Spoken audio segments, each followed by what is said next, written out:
Bueno, chicos, en esta unidad vamos a comenzar a trabajar con los números naturales. Pero antes de comenzar a trabajar los números naturales, vamos a comenzar con nuestro sistema de numeración. Nuestro sistema de numeración es decimal. ¿Por qué? Porque 10 unidades forman una unidad más grande. Está formado por 10 dígitos. Por ejemplo, 10 unos me forman una decena. 10 decenas me forman una centena. Entonces decimos que nuestro sistema es decimal. También decimos que es posicional, porque cada cifra depende en la posición en que se encuentre. Por ejemplo, en el ejemplo este de 653, el 3 representa 3, pero el 5 no representa 5, representa 50. Y el 6 representa 600. Los números romanos, por ejemplo, no son posicionales, porque las letras, cada una representa el mismo valor, no importa la posición. En el ejemplo, fíjense que la X representa 10, siempre representa 10. 10 más 10, 20, y la B representa 5. En ese caso estoy representando el número 25. Los números naturales comienzan en las primeras civilizaciones cuando querían contar. Por ejemplo, querían contar caballos, querían contar las semillas. Entonces, allí comienzan los números naturales. Estos números los vamos a representar con una letra. El conjunto de números se representan con una letra, que es la letra N. Decimos que es como si fuera una caja donde ponemos todos los números naturales. Esa caja la vamos a nombrar con las llaves. ¿Ven? Dice N es igual llave y abre la llave y dice 1, 2, 3 y así sucesivamente. Y hay puntos suspensivos para indicar que hay infinitos números naturales. Y recién ahí se cierra la caja.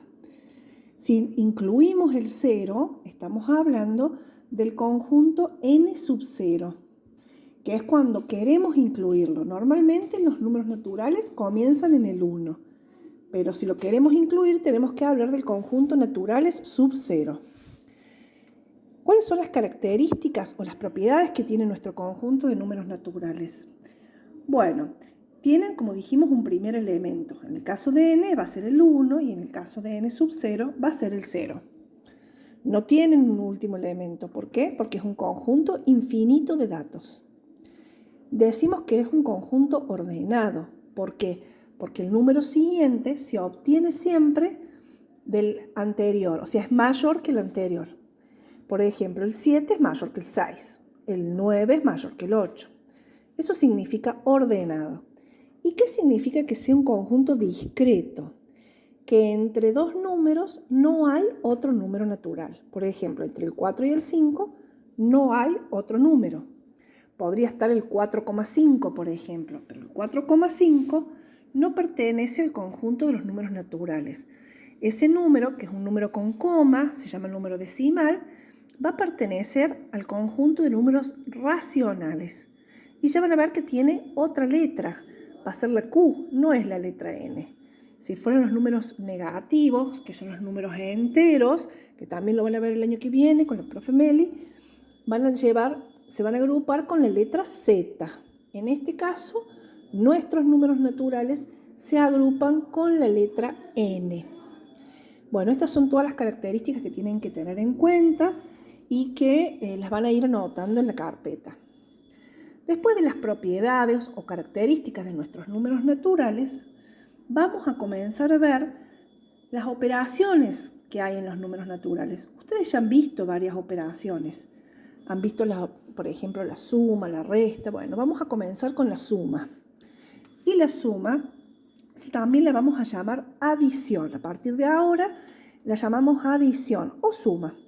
¿Y qué elementos forman los sumandos? Los sumandos son los números que vamos a sumar. Y el resultado se llama suma o total. En el ejemplo 490 y 254 son los sumandos. Y el resultado suma o total. Luego aparece la resta que conocían antes y que ahora le vamos a llamar sustracción.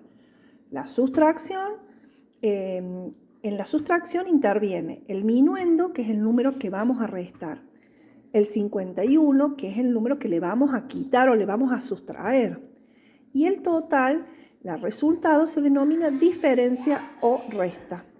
Por ejemplo, si yo tengo Pedrito que tiene 10 años y Juancito que tiene 7, digo, ¿cuál es la diferencia que hay entre los dos? Es 3.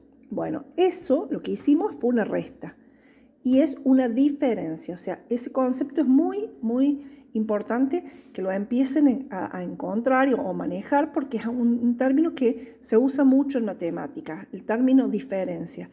Y siempre hace referencia a la resta, ¿sí? Bien, la multiplicación es lo que también se le llama producto. Y acá en el ejemplo está mal la palabra producto ahí porque es el 105 es el que corresponde a producto.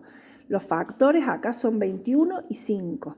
Esos son los elementos que intervienen, el 21 y el 5. Y el 105 es el producto. Entonces anótenlo bien en la carpeta. Por último tenemos la división. Los elementos que intervienen en la división, también llamada cociente la división, son el dividendo, el divisor, el cociente y el resto. Tenemos que saber que el dividendo lo obtenemos multiplicando el divisor por el cociente y a eso le tenemos que sumar el resto. Si el dividendo en nuestro caso sería 14, el dividendo se obtiene como 3 por 4 más un resto que sería 2. Bueno, todos estos elementos son los elementos principales de las operaciones que vamos a ver durante este año y que es importante que vamos a ver otras operaciones. Vamos a arrancar después con lo que es la potenciación. Pero por ahora estos elementos los van a ir copiando en la carpeta.